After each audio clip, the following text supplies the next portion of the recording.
नमस्कार विद्यार्थी मित्रांनो, तुमचं माझ्या चॅनलवर खूप खूप स्वागत. आज आपण इयत्ता 10वी मराठी कुमार भारतीतील आश्वासक चित्र ही 9वी कविता पाहणार आहोत.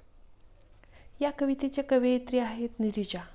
त्या एक स्त्रीवादी कवयित्री, कथालेखिका तर आहेतच.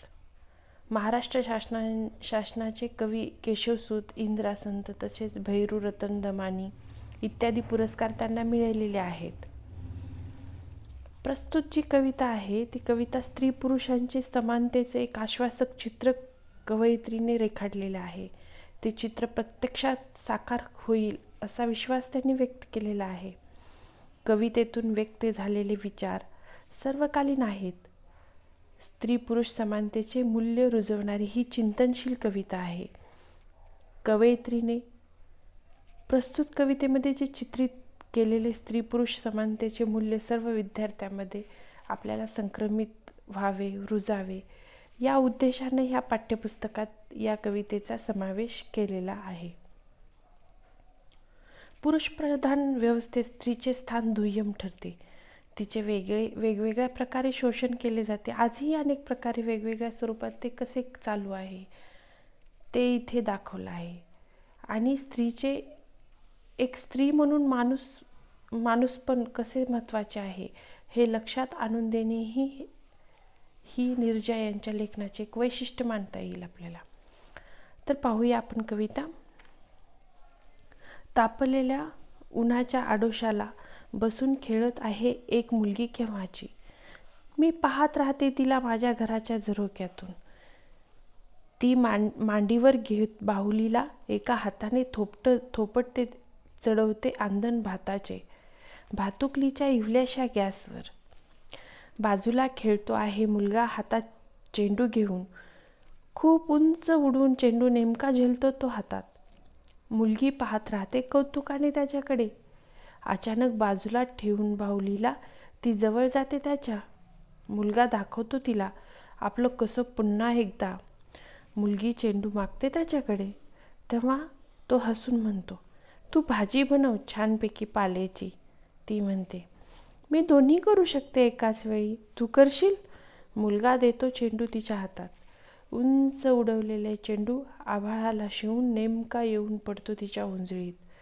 मुलगा पाहत राहतो आश्चर्यचकित.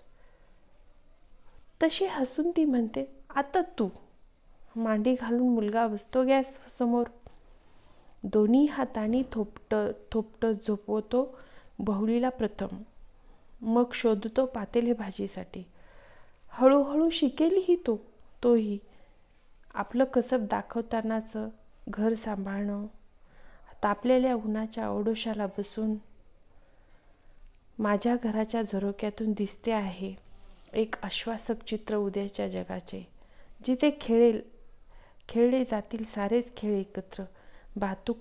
भातुकलीतून प्रवेशताना वास्तवात हातात हात असेल दोघांचाही.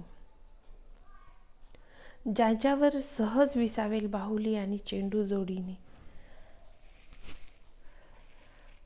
कवितेचा भावार्थ पाहूया. तापलेल्या उन्हाच्या आडोशाला बसून खेळते आहे एक मुलगी केव्हाची. मी पाहत राहते तिला माझ्या घराच्या झरोक्यातून.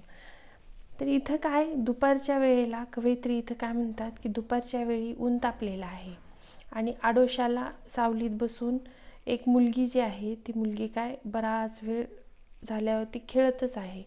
ते दृश्य कवयित्री स्वतःच्या घराच्या खिडकीतून पाहतच आहे ती. आता इथं बघा, झरोक्यातून म्हणजेच काय, खिडकीतून. झरोक्यातून म्हणजे खिडकीतून. इथं जी दुपारच्या वेळी ऊन तापलेलं असतं की नाही, त्यावेळी मग आडोशाला सावलीत बसून एक छोटीशी मुलगी बराच वेळ आपला खेळ खेळत आहे. हे दृश्य कवयित्री तिच्या खिडकीतून पाहत आहेत.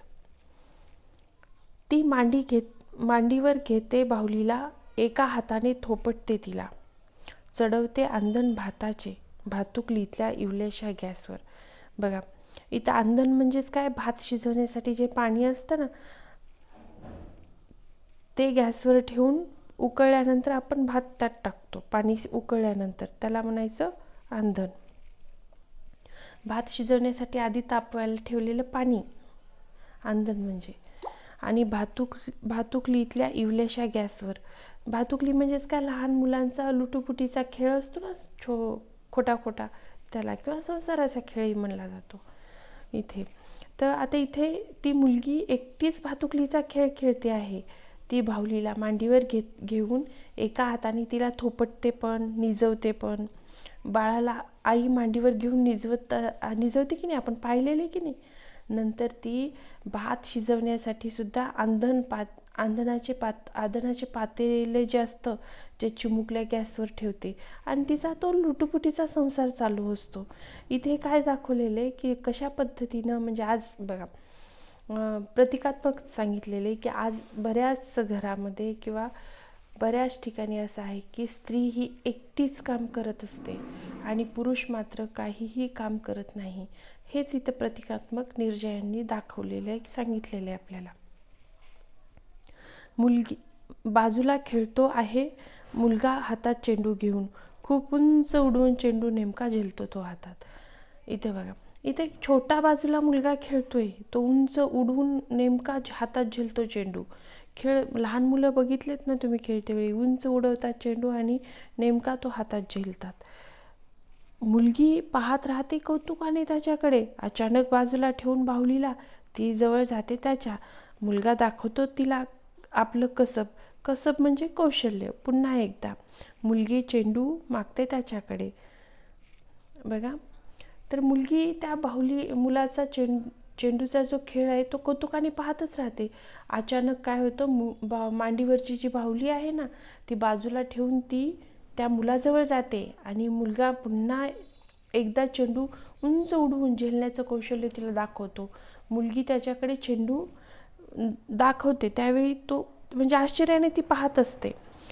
मुलगी चेंडू मागते त्याच्याकडे, तेव्हा तो हसून म्हणतो, तू भाजी बनव छानपैकी पाल्याची. ती म्हणते, मी दोन्ही करू शकते एकाच वेळी, तू करशील? बघा इथं, म्हणजे ज्यावेळी तो कौशल्य दाखवत असतो त्यावेळी ते कौतुकाने पाहते. ती त्याच्याजवळ जाते आणि ती म्हणते की तू म्हणजे अचानक एकदा तो चेंडू उडवून झेलण्याचं कौशल्य दाखवत असतो ना, त्यावेळी मुलगी त्याच्याकडे चेंडू मागते. मुलाला वाटतं या मुलीला माझा चेंडूचा जो खेळ आहे तो जमणारच नाही. तेव्हा ती हसून म्हणते, तेव्हा तो हसून काय म्हणतो, तू छानपैकी पाल्याची भाजी बनव. तर मग त्यावेळी ती भातुकलीचा खेळ, भाजी करणे हेच तुझं काम आहे, हे पुरुषाला त्यावेळी तिथं सांगायचं असतं. आणि तुला ते जमणार नाही, पुरुषी खेळ जे आहेत ते तुला जमणार नाहीत. मुलगी काय म्हणते त्याला, बघा मुलगी काय सांगितलं की मी दोन्ही करू शकते. इथं कसं आहे, मी दोन्ही करू शकते, पण तू करशील का हे? बघा लक्षात द्या, मुलगी त्याला म्हणते मी दोन्ही कामे करेल, स्त्रीची आणि पुरुषाची एकाच वेळी मी कामं करू शकते की नाही. तू करू शकशील, तू स्त्रीचेच कामं करशील. मग मुलगा काय म्हणतो, मुलगा देतो चेंडू तिच्या हातात. मुलगा काय करतो, त्याच्या हातात चेंडू देतो. उंच उडवलेला चेंडू आभाळाला शिवून नेमका येऊन पडतो तिच्या उंजळीत. मुलगा पाहत राहतो आश्चर्यचकित होऊन. तशी हसून म्हणते ती, आता तू. बघा इथे काय म्हणले, मुलगी उंच उडवते चेंडू आणि उडवते व तो आभाळाला जाऊन स्पर्श करून पुन्हा नेमकं तिच्या ओंजळीत येऊन पडतो.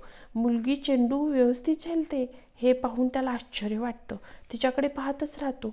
आपल्यासारखं तिला पण चेंडू झेलता येतो हे पाहून मुलाला आश्चर्य वाटतं. मुलगी मुलाला काय म्हणते, मग आता तू. मांडी घालून मुलगा बसतो गॅससमोर. दोन्ही हाताने थोपटतो, झोपवतो बाहुलीला प्रथम, मग शोधतो पातेले भाजीसाठी. आता तू मुलगी ज्यावेळी म्हणते की आता तू, त्यावेळी काय होतं की ज्यावेळी तिने म्हणते की तू आता तुझी पाळी आहे, तू माझं काम करून दाखव. मुलगा चिमुकल्या गॅससमोर मांडी घालून बसतो. दोन्ही हाताने थोपटतो तो बाहुलीला, निजवतो व मग भाजी करण्यासाठी एक टोप किंवा पातेलं जे आहे तो शोधतो. आता इथे हळूहळू शिकेल तोही आपले कसब दाखवतानाचं घर सांभाळणं. तापलेल्या उन्हाच्या आडोशाला बसून कवयित्री बघा इथे किती छान सांगितलेलं आहे. कवयित्री म्हणतात, तापलेल्या उन्हात सावलीच्या आडोशाला बसून तो मुलगा सुद्धा आपले कौशल्य दाखवता दाखवता घर सांभाळणंही हळूहळू शिकेल की. हळूहळू तोही संसारातील स्त्रियांची जी घरगुती कामं आहेत तोही शिकेल. बघा, माझ्या घराच्या झरोक्यातून दिसते आहे एक आश्वासक चित्र उद्याच्या जगाचे, जिथे खेळले जातील सारेच खेळ एकत्र, भातुकलीतून प्रवेशताना वास्तवात. हातात हात असेल दोघांचाही, ज्यावर सहज विसावेल बाहुली आणि चेंडू जोडीनी. माझ्या घराच्या खिडकीतून, इथं कवयित्री काय म्हणतात, माझ्या घराच्या खिडकीतून मला भविष्यात जे जगाचे विश्वासार्ह उत्साहवर्धक असं चित्र दिसत आहे. उद्याच्या जगात सारेच खेळ स्त्री आणि पुरुष समानतेने एकत्र येऊन खेळणार आहेत असं मला इथं वाटतं आहे. भातुकलीच्या स्वप्नाळू जगातून प्रत्यक्ष वास्तवात प्रवेश करताना या दोन्ही मुलांचा स्त्री पुरुषांचा एक हात एकमेकांच्या हातात असेल. ज्या हातावर बाहुली आणि चेंडू स्नेहाने सहज एकत्र विसवलेले असतील. स्त्री पुरुषामध्ये भविष्यात परस्पर सामंजस्य व स्नेहभाव निर्माण होऊन स्त्री पुरुष समानता नक्कीच येईल असं इथं कवयित्रीला आशावाद आहे. आणि त्यांच्या कवितेतून आपल्याला ते सांगितलेलं सुद्धा समजतं, सांगितलं जातं. कवयित्री नीरजा यांच्या आश्वासक चित्र ही जी कविता आहे, या कवितेत काव्यपंक्ती आपल्याला भविष्यामध्ये स्त्री पुरुष समानता आशावाद तर दिसतोच आहे. हे दोघे स्त्री पुरुष पारंपरिक जी भूमिका आहे तिला तडे देत परस्पर सहकार्याने सामंजस्याने कामं करतील असं इथं कवयित्रीला वाटतं. नमस्कार.